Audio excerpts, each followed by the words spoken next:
Hello everyone, welcome back to my video. অনেকদিন পর আমি বড় ভিডিও শ্যুট করছি, মানে অনেক রিকোয়েস্ট করার পর সবাই আমাকে বলছিল যে তোমার শর্টের থেকেও বড় ভিডিও দেখতে বেশি ভালো লাগে।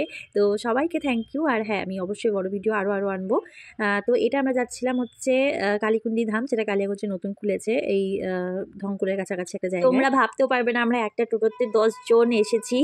মানে আমরা এর ওর কোলে বসে এসেছিলাম। এক কথায় হচ্ছে আমার মা বাড়ির কিছু জন ছিল, আমার দিদন ছিল, তারপর আমার মা ছিল, দাদু ছিল, আর কিছু বাচ্চা কাচ্চা দিয়ে মোট 10 জন এসেছিলাম। এখানে আসাটা হচ্ছে হুট করেই, কারণ আমরা না সোমবারে আসার কথা ভাবছিলাম, কিন্তু রোববারেই সকালবেলা দিদন আমাদেরকে ফোন করে বলে যে এরকম যাবি নাকি।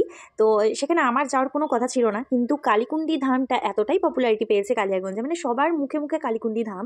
আমি সচরাচর কোথাও বেরোই না, কিন্তু এটা দেখার খুব ইচ্ছা ছিল, যার জন্য এখানে আসা। গিয়ে একটা জিনিস আমার সিমিলার লাগলো, যে এখানে আমাদের নাট মন্দিরটা ভীষণ ফেমাস একটা জায়গা, সেই নাট মন্দিরের মতনই কিছুটা ডিজাইন ওরা তুলে ধরেছে।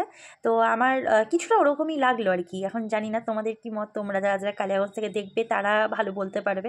আমার যা মনে হয়েছে আমি বললাম। মন্দিরটা কিন্তু এখনো কমপ্লিটই করতে পারিনি, কিন্তু এতটাই পপুলারিটি পেয়েছে যে দূর দূর থেকে মানে লোক দেখতে আসছে মন্দিরটাকে। পাশ থেকে যে চেঁচামেচির আওয়াজগুলো আসছে তার জন্য অনেক সরি, কারণ আমি সাধারণত ভয়েস ওভার দিই হচ্ছে রাতেবেলা, কিন্তু আজকে কি মনে হলো যে আমি সকালবেলায় দিতে বসেছি।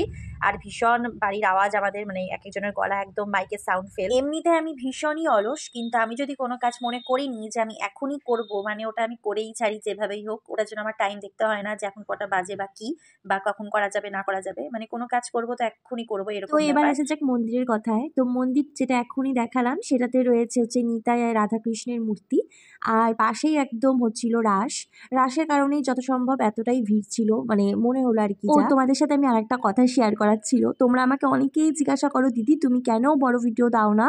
তো আমি তাদেরকে একটা কথা বলি, আমি বড় ভিডিও দিই না কারণ ওখানে প্রচুর প্রচুর কথা বলতে হবে, যেটা আমার একেবারেই পছন্দ না। এমনিতে আমি ভীষণ কথা বলি, কিন্তু ভিডিওতে কি বলতে হবে সেটা আমার মাথাতেই থাকে না।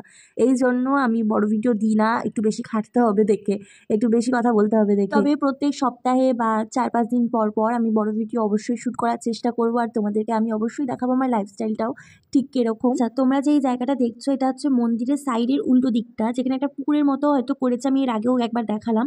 এটা মনে হয় একটা কুণ্ড টাইপের করবে, কারণ আমি আগেই বললাম যে ওরা এখনও মন্দিরটা কমপ্লিট করতে পারেনি, তো ওটা মেবি একটা কুণ্ড টাইপের করবে। আর সামনে একটা যে দেখলে মন্দির, মানে জলের মধ্যে, যেটাও এখনও কমপ্লিট করতে পারিনি, সেটাও হয়তো জল মন্দির টাইপের কিছু একটা করবে।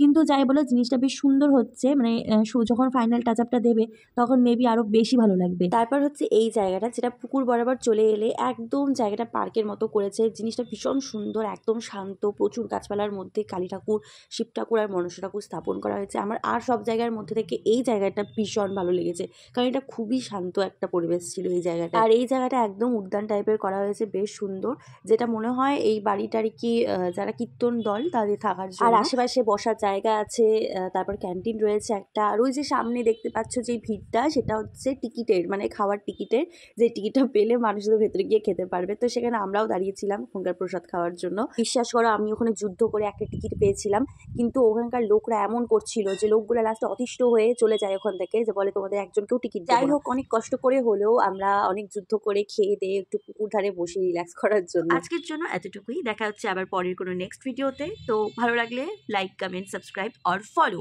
And by.